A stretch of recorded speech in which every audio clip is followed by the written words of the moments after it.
السلام علیکم ورحمۃ اللہ وبرکاتہ۔ پیارے دوستو، آج جو میں کہانی آپ کو سنانے جا رہی ہوں اس کا عنوان ہے اصول پسند۔ نیو یارک کے ساحل سمندر پر فیری کشتی کھڑی تھی جو کہ لوگوں کو بٹھا کر اسٹیچو آف لبرٹی تک پہنچاتی تھی، مگر فیری میں سوار ہونے کے لیے پہلے ٹکٹ لینی پڑتی تھی۔ ویکینڈ ہونے کی وجہ سے لوگوں کا ہجوم تھا۔ فیری کھچا کھچ بھری ہوئی تھی۔ قطار میں کھڑے لوگ دوسری تیسری فیری کے انتظار میں کڑی دھوپ میں ہاتھوں میں کوک اور برگر پکڑے، جوس اور مووی کیمرے پکڑے کھڑے تھے۔ اس ہجوم میں صرف جوان اور بچے ہی نہیں تھے بلکہ بوڑھے حضرات بھی نمایاں طور پر نظر آ رہے تھے۔ قطار میں کھڑے لوگوں کا جی بہلانے کے لیے ایک سیاہ فام شخص اپنے کرتب دکھا رہا تھا۔ میوزک بج رہا تھا اور کرتب دکھاتے دکھاتے وہ لوگوں سے روپے بھی بٹور رہا تھا، مگر وہ سیاہ فام شخص کسی کو مجبور نہیں کر رہا تھا کہ کوئی اسے روپے دے۔ ساحل سمندر پر جہاز، کشتیاں اور فیری کھڑی تھیں۔ دور سے اسٹیچو آف لبرٹی اور سمندر کے دوسرے کنارے پر عمارتیں دکھائی دے رہی تھیں۔ یہ مین ہیٹن، نیو یارک ڈاؤن ٹاؤن کی عمارتیں تھیں۔ لوگوں کی قطار کے سامنے ریڑھیوں پر اسٹیچو آف لبرٹی اور امریکہ کے مختلف مقامات کی تصویریں بک رہی تھیں۔ قریب ہی بینچ بچھے تھے جہاں پر لوگ بیٹھے ہوئے تھے، اس انتظار میں تھے کہ اس لمبی سی قطار کو ٹکٹیں مل جائیں تو وہ بھی فیری کی ٹکٹ لینے کے لیے قطار میں کھڑے ہو سکیں۔ اس قدر دھوپ تھی مگر ساتھ ساتھ سمندر کی وجہ سے ہوا بھی چل رہی تھی۔ ہمارے لیے تو موسم اتنا شدید نہیں تھا مگر امریکی لوگوں کا برا حال تھا۔ منہ ان کے سرخ تھے۔ مرد اور عورتوں نے بنیان اور نکریں پہن رکھی تھیں۔ ایسا موسم تھا جیسا کہ اپریل میں ہمارے ملک میں ہوتا ہے، مگر ان سے یہ گرمی برداشت نہیں ہو رہی تھی۔ اور اس وقت میں یہ سوچ رہی تھی کہ اگر پاکستان جون جولائی میں کسی سیرگاہ میں دوپہر کے وقت چلے جائیں تو ان کا کیا حال ہوگا۔ خیر، لوگوں کے ہجوم سے ہٹ کر میں ایک بینچ پر بیٹھی ہوئی تھی کہ میری نگاہ دوسری جانب اٹھ گئی۔ ایک بوڑھا شخص صاف ستھری پینٹ قمیض اور ٹائی باندھے میوزک کے ساتھ ساتھ ناچ رہا تھا۔ اتنا ضعیف تھا کہ وہ بمشکل اپنے پاؤں میوزک کے ساتھ اٹھاتا تھا۔ قریب جا کر پتہ چلا کہ وہ بھکاری ہے۔ ایک ڈبہ اس کی میز پر رکھا تھا۔ لوگ اسٹیچو آف لبرٹی کی ٹکٹ لینے کے لیے جب وہاں سے گزرتے تو کچھ ڈالر اس کے ڈبے میں ڈال جاتے۔ بھیک مانگنے کے لیے وہ انتھک محنت کر رہا تھا۔ اتنا مہذب بھکاری جو کسی سے سوال نہیں کر رہا تھا کہ مجھے اللہ کے نام پر کچھ دو، لوگوں کی مرضی پر چھوڑا ہوا تھا۔ چاہیں تو کچھ خیرات کر جائیں، چاہیں تو نہ کریں۔ مجھے رہ رہ کر یہ خیال ستا رہا تھا کہ اگر وہ لوگ بھیک بھی مانگتے ہیں تو اس کے لیے بھی انہیں محنت مشقت کرنی پڑتی ہے۔ وہ بھی لاچاری کے سبب وہ بھیک مانگتے ہیں۔ اور ایک ہمارا ملک ہے یعنی پاکستان کہ اچھے خاصے ہٹے کٹے لوگ محنت مزدوری کرنے کے بجائے بھیک مانگتے ہیں، اور جوان عورتیں چھوٹے چھوٹے بچوں کو گود میں اٹھائے صدا لگاتی ہیں، اللہ کے نام پر کچھ دے دو، تمہارا بیٹا سلامت رہے، بی تو حج کرنے چلی جائے، تیرا شوہر جیتا رہے۔ اگر اتنی دعائیں سننے کے بعد بھی آپ کچھ نہ دیں تو وہ بددعاؤں پر اتر آتی ہیں، جو منہ میں آتا ہے بکے چلی جاتی ہیں۔ بددعاؤں کے خوف سے لوگ انہیں کچھ نہ کچھ ضرور دے جاتے ہیں۔ اگر کہیں کہ بی بی کام کرو گی، اگر انہیں ہم کہیں کہ بی بی کام کرو گی تو 100 بہانے بنائے گی۔ اتنے چھوٹے بچے کے ساتھ کام کیسے کر سکتی ہوں، میرا شوہر اندھا ہے، اس کو کھانا کون بنا کر دے گا، یہ سن کر انہیں مزید کچھ کہنے سننے کی ضرورت محسوس نہیں ہوتی۔ خیر، بات ہو رہی تھی ساحل سمندر پر کھڑی فیری کی اور اس پر سوار ہونے والے لوگوں کی۔ وہ نہ جانے کتنے گھنٹے سے قطار میں لگے ہوئے تھے۔ ان میں جینے کی امنگ تھی۔ وہ ہر لمحے کو مقید کر کے لطف اندوز ہوتے ہیں۔ وہ صرف آج کا سوچتے ہیں، یہ نہیں کہ برسوں بعد کیا ہوگا۔ مستقبل سے بے نیاز زندگی گزارتے ہیں۔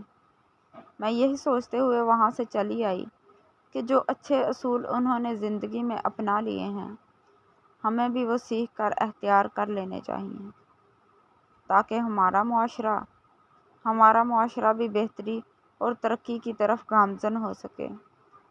پیارے دوستو، ان باتوں کے بارے میں ایک دفعہ سوچیے گا ضرور۔ اگلی کہانی جو میں آپ کو سنانے جا رہی ہوں، اس کا عنوان ہے مچھلی سب کو ملی۔ مچھیرے نے اللہ کا نام لے کر ندی میں جال ڈالا۔ دن بھر کے انتظار کے بعد 2 بڑی سی مچھلیاں ہاتھ لگ گئیں۔ وہ اپنا جال سمیٹ رہا تھا کہ ایک چیل تیزی سے جھپٹی اور اپنے پنجوں میں ایک مچھلی دبا کر اڑ گئی۔ مچھیرے کو بہت افسوس ہوا، مگر وہ پھر کچھ سوچ کر مسکرایا۔ اس کا بیٹا چیل اور اپنی قسمت کو کوسنے لگا۔ مچھیرے نے کہا، بیٹا، اللہ کا شکر ادا کرو کہ ایک مچھلی بچ گئی۔ دوسری مچھلی ہماری قسمت میں نہیں تھی۔ جو چیز جتنی قسمت میں ہوتی ہے اتنی ہی ملتی ہے۔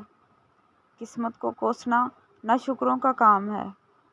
وہ چیل اڑتی ہوئی ایک پہاڑی کی طرف جا پہنچی۔ ایک دوسری چیل نے اس سے مچھلی چھیننے کے لیے اس پر حملہ کر دیا۔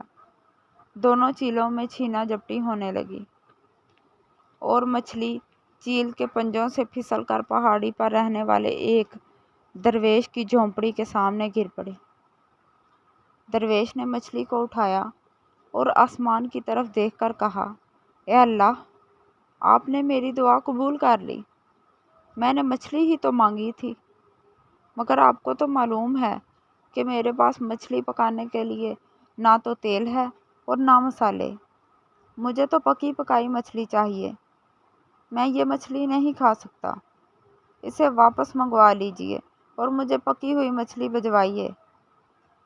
یہ کہہ کر درویش جھونپڑی میں چلا گیا، اور تھوڑی دیر کے بعد جب وہ باہر آیا تو مچھلی وہاں نہیں تھی۔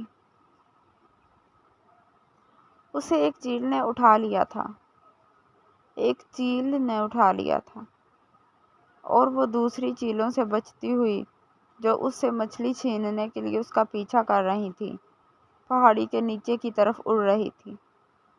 لیکن 2 چیلوں نے اس پر حملہ کر دیا اور اس سے مچھلی چھیننے کی کوشش کی۔ اس لڑائی میں چیل کے پنجوں سے وہ مچھلی نکل کر ایک غریب کسان کے آنگن میں جا گری۔ کسان کی بیوی نے دوڑ کر وہ مچھلی اٹھا لی اور کسان سے بولی، میں تم سے کتنے دنوں سے کہہ رہی تھی کہ میرا دل مچھلی کھانے کو چاہ رہا ہے، تم نے تو نہ لا کر دی۔ اللہ میاں نے آج مجھے مچھلی بھیج دی ہے۔ میں نے منت مانی تھی کہ جب بھی مچھلی پکاؤں گی پہاڑی والے بابا کو ضرور بھیجوں گی۔ اب میں مسالہ پیس کر مچھلی پکائے دیتی ہوں، تم بابا کو جا کر دے آؤ اور کہنا کہ بابا دعا کریں کہ ہمارا ہونے والا بچہ زندہ اور سلامت رہے۔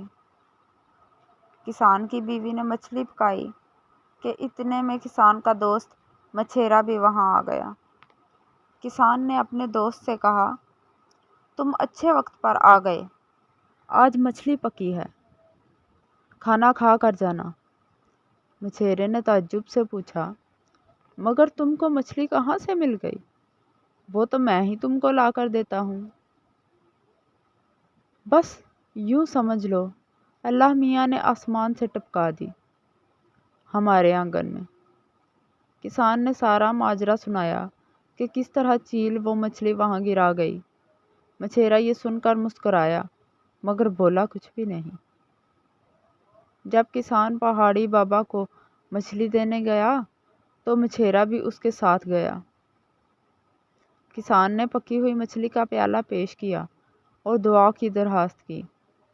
درویش نے ان دونوں کو دیکھا اور پوچھا، مچھلی کہاں سے آئی؟ کسان نے کہا، آسمان سے گری۔ بیوی نے منت مانی تھی کہ اگر اسے مچھلی ملی تو وہ پہاڑی والے بابا کو پہلے کھلائے گی اور دعا کرائے گی کہ اس کا ہونے والا بچہ زندہ اور سلامت رہے۔ اب درویش مچھیرے سے بولا، تم کون ہو؟ مچھیرے نے کہا، میں مچھیرا ہوں۔ آج صبح 2 مچھلیاں پکڑی تھیں، ایک میرے کنبے کی قسمت کی تھی اور دوسری چیل اٹھا کر لے گئی۔ درویش سارا ماجرا سن کر بولا، ہم سب نے مچھلی کھانے کی خواہش کی، اللہ نے ایک ہی وقت میں ہم سب کی خواہش جس انداز میں پوری کی ہے نا، یہ اس کی ذات کا ادنا سا کرشمہ ہے، ہمیں اس کا شکر ادا کرنا چاہیے۔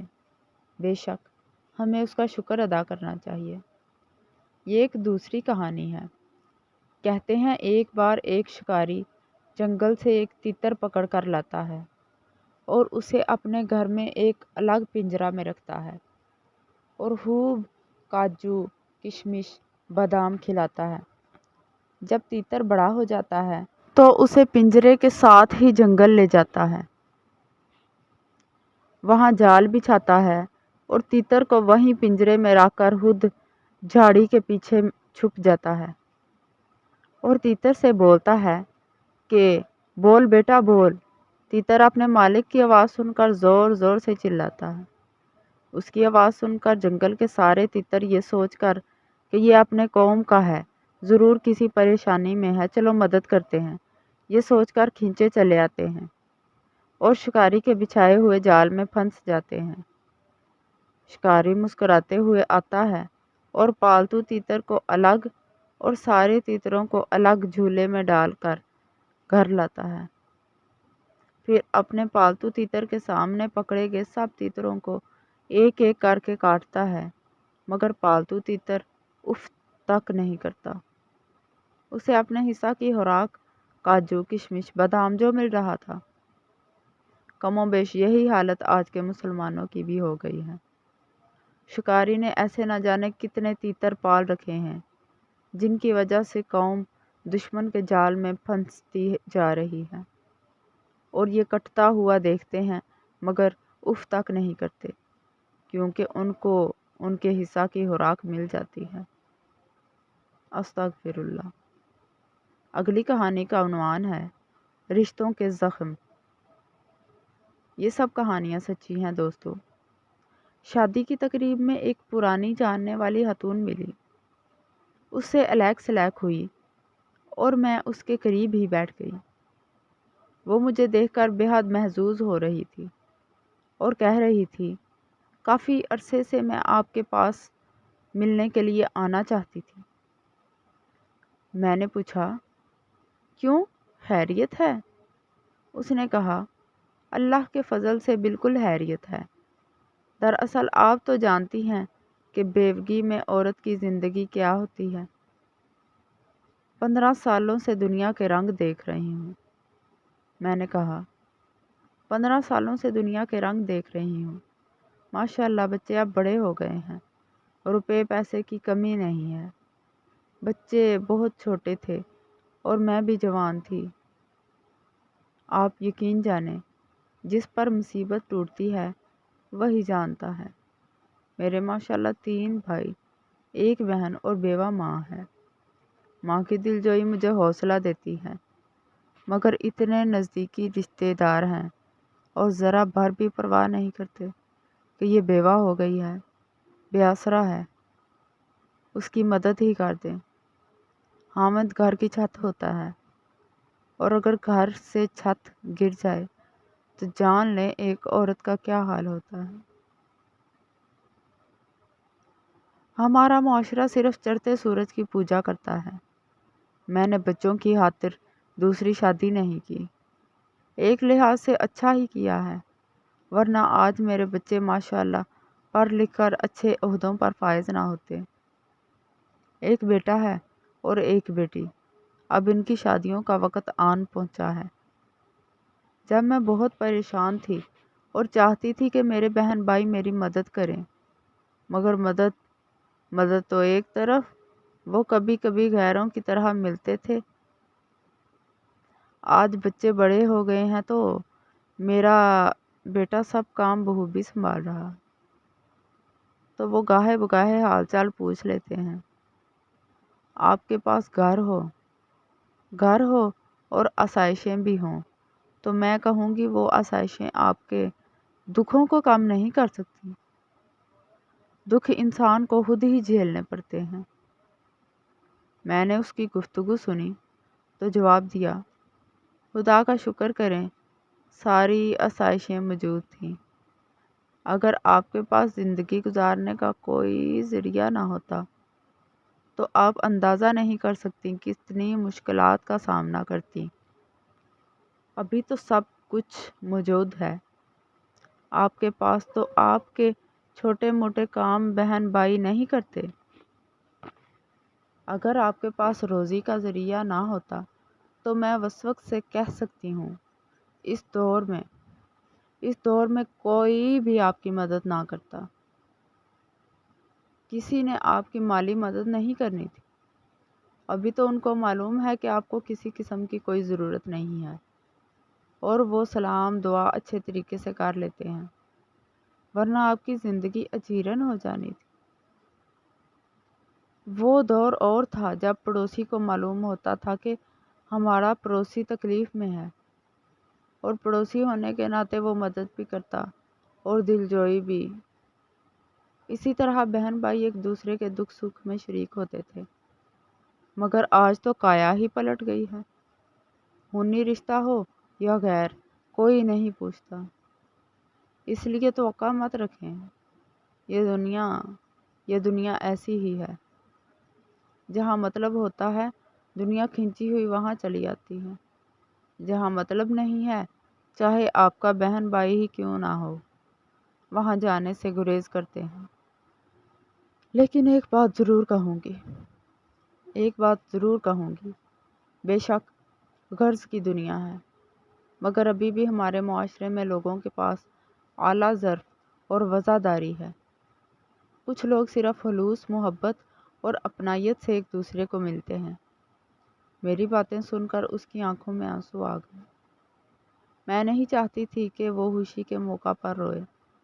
اس کی دلجوئی کی اور اس نے اپنی باتوں کا موضوع بدل دیا۔ مجھے رہ کر ایسے لوگوں پر غصہ آ رہا تھا۔ بے شک افراتفری کا دور ہے، مگر ایک انسان مشکل میں ہے، اس کی راتیں تکلیف میں گزرتی ہیں تو اس کی حاجت روائی کرنی چاہیے۔ یہ زندگی چند روز کی زندگی ہے۔ کوشش کرنی چاہیے جتنا ہو سکے لوگوں کے دکھوں کا مداوع کریں، ان کی تکلیفیں دور کریں، ان کا سہارا بنیں۔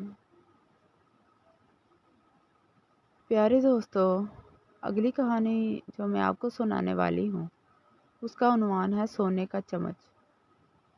ہاشم 8-9 سال کا بہت پیارا بچہ تھا۔ ہر وقت شرارتیں کرنا، ہنسانا اس کو بہت بھاتا تھا۔ اس کی ماما کہتی تھی، ہاشم تو میری آنکھ کا تارا ہے، اور دادی بھی بہت لاڈ کرتی تھی، اور وہ اکثر یہ کہتی تھی کہ میرا ہاشم تو منہ میں سونے کا چمچ لے کر پیدا ہوا ہے۔ مگر دادی جب بھی ایسے کہتی، ہاشم ان کے پیچھے پڑ جاتا اور کہتا کہ لائیں میرا وہ سونے کا چمچ مجھے دے دیں۔ دادی اماں ہنس کر ٹال دیتی، مگر آہستہ آہستہ ہاشم اس بات پہ بضد ہوتا چلا گیا کہ مجھے سونے کا چمچ ہی لینا ہے۔ اتوار کا دن تھا، ایسے ہی دادی نے لاڈ سے پھر یہی کہہ دیا کہ میرا ہاشم تو منہ میں سونے کا چمچ لے کر پیدا ہوا ہے۔ بس پھر کیا تھا کہ ہاشم نے تو ضد پکڑ لی کہ مجھے سونے کا چمچ چاہیے، مجھے ابھی میرا وہی سونے کا چمچ چاہیے جو میں منہ میں لے کر پیدا ہوا۔ دادی اماں نے ٹالنے کی بہت کوشش کی، مگر ہاشم نہ مانا۔ تو اس کے بابا نے شور سن کر اسے آواز دی، ہاشم دادی جان کو کیوں تنگ کر رہے ہو؟ میرے پاس آؤ۔ ہاشم دوڑ کر بابا کی گود میں گھس گیا، مگر وہی ضد کہ مجھے میرا سونے کا چمچ چاہیے۔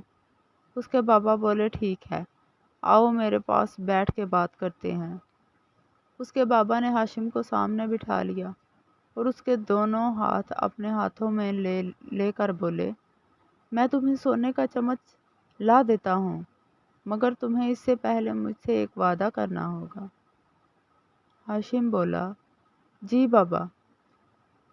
بابا بولے، اب تم تیسری جماعت میں ہو، اب کے بعد جب بھی تمہارے امتحان ہوں گے تم نے پہلی پوزیشن لینا ہوگی، اور تمہارے ہر رزلٹ پہ تمہیں ایک سونے کا چمچ ملے گا۔ ہاشم کا چہرہ تو خوشی سے کھل اٹھا۔ وہ بولا، جی ٹھیک ہے۔ اب ہاشم بالکل بدل گیا تھا۔ اس نے خود کو وقت کا پابند بنا لیا تھا۔ صبح جلدی واک پر جاتا، پارا بھی پڑتا تھا، اسکول کا کام دل لگا کر کرتا، اور فضول کام اس نے چھوڑ دیے تھے۔ جب کلاس میں دسمبر ٹیسٹ ہوئے تو حسب وعدہ ہاشم نے پہلی پوزیشن حاصل کی، تو اس نے اسکول سے واپس آتے ہی بابا کو فون کر کے رزلٹ کے بارے میں بتایا۔ اس کے بابا بھی بہت خوش ہوئے۔ رات جب وہ دفتر سے واپس آئے تو ان کے پاس ایک سونے کا چمچ اور ایک خوبصورت باکس بھی تھا۔ ہاشم چمچ لے کر بہت خوش ہوا، مگر اس کے بابا نے کہا کہ ہاشم، تم چند دن اس چمچ کے ساتھ کھیل کر، اسے پاس رکھ کر اس ڈبے میں ڈال دینا، مگر اسے پھر نہیں نکالنا۔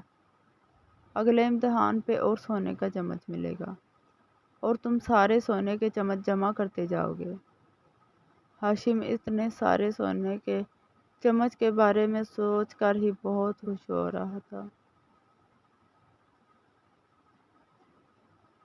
اس نے پکا وعدہ کر لیا کہ وہ چند دن اس سونے کے چمچ سے کھیل کر اس باکس میں جمع چمچ کو بند کر کے رکھ دے گا، اور اگلے رزلٹ میں پھر سے سونے کا چمچ حاصل کرنے کے لیے محنت شروع کر دے گا۔ اب تو ہر 3 ماہ بعد جب کلاس میں امتحان ہوتا تھا، ہاشم کی پہلی پوزیشن آتی تھی، اور وہ سونے کا چمچ حاصل کر کے اپنے باکس میں ڈال دیتا تھا۔ اس کے پاس کافی سارے سونے کے چمچ جمع ہو گئے تھے۔ آہستہ آہستہ ہاشم 5ویں کلاس میں پہنچ گیا۔ آج اس کے بورڈ کے امتحان کا رزلٹ آ گیا تھا، تو اس نے پھر حسب وعدہ سونے کا چمچ جیت لیا۔ اب ہاشم نے اگلی کلاس میں داخلہ لینا تھا، مگر ہاشم کے بابا نے ہاشم کے دوستوں کے لیے ایک پارٹی رکھی تھی۔ سب دوستوں کو گھر بلایا، کیک اور بہت سی مٹھائیاں اور کھانے میز پر سجائے گئے۔ سب لوگ بہت خوش ہو رہے تھے کہ ہاشم کے بابا کے فون کی بیل بج اٹھی، تو انہوں نے بچوں سے ذرا پرے ہو کر بات کی اور پھر سب بچوں کو بتایا کہ سنو بچوں، ابھی ہمارے شہر کے سب سے بڑے اسکول کے پرنسپل صاحب کا فون تھا، اور وہ مجھے کہہ رہے تھے کہ آپ ہاشم کو ہمارے اسکول میں داخل کروائیں، اس کی ساری تعلیم فری ہوگی اور ہم اس کو اسکالرشپ بھی دیں گے۔ سب بچوں نے خوش ہو کر اپنے دوست کے لیے تالیاں بجائیں۔ پھر سب نے مل کر کیک کاٹا، کھانا کھایا، اور پھر سب بہت سے تحائف دے کر گھروں کو لوٹ گئے۔ اگلے دن صبح ہاشم کی ماما اسے ناشتہ کروا رہی تھی کہ انہیں بھی ایک کال موصول ہوئی کہ وہ انہیں شہر کے ایک بہت بڑے پرائیویٹ اسکول کی پرنسپل بات کر رہی تھی۔ ان کا کہنا تھا کہ ہم ہاشم کو ہمارے ادارے میں داخل کروائیں تو ساری تعلیم فری اور اسکالرشپ بھی ملے گی۔ اس کی ماما نے یہ بات ہاشم کو بتائی تو وہ حیران تھا کہ سب لوگ اسے اتنا زیادہ پروٹوکول کیوں دے رہے ہیں۔ اس کی دادی ایک بہت بڑا گفٹ باکس لے کر اس کے پاس آئیں اور بولی کہ میرا بیٹا تو منہ میں سونے کا چمچ لے کر پیدا ہوا تھا۔ سب ہنسنے لگے۔ تب اس کے بابا نے اسے بولا کہ اپنا وہ باکس لاؤ۔ ہاشم باکس لے کے آیا تو اس کے بابا نے میز پہ ہاشم کو ملنے والی ساری ٹرافیاں، گولڈ میڈل اور سرٹیفکیٹ رکھے اور ساتھ ہی باکس سے چند چمچ بھی نکال کر رکھے۔ تو ہاشم حیران ہو گیا کہ یہ کیا؟ سارے چمچ کالے پڑ چکے تھے، بہت برے لگ رہے تھے، مگر ٹرافیاں، میڈل اور سرٹیفکیٹ جگمگا رہے تھے۔ تب اس کے بابا بولے، بیٹا یہ ہیں وہ اصل سونے کے چمچ جو تم منہ میں لے کر پیدا ہوئے تھے، یہ کبھی بھی پرانے نہیں ہوں گے، اور مجھے یقین ہے کہ تم ہر سال ان میں اضافہ کرتے چلے جاؤ گے۔ تب ہاشم نے دادی کا دیا ہوا گفٹ کھولا جس میں بچوں کی بہت مزے کی کہانیوں کی کتابیں تھیں۔ ہاشم یہ دیکھ کر بہت خوش ہوا اور اپنی مزے کی کتابیں اٹھا کر اپنے کمرے میں چلا گیا۔ پیارے ساتھیوں، اگر آپ کو میری کہانیاں اچھی لگیں تو کمنٹ ضرور کیجیے گا، لائک اور سبسکرائب کیجیے گا۔ دعاؤں میں یاد رکھیے گا۔ اللہ آپ کا حامی و ناصر ہو۔ اللہ حافظ پیارے دوستو، اللہ حافظ، اللہ آپ کا بھلا کرے۔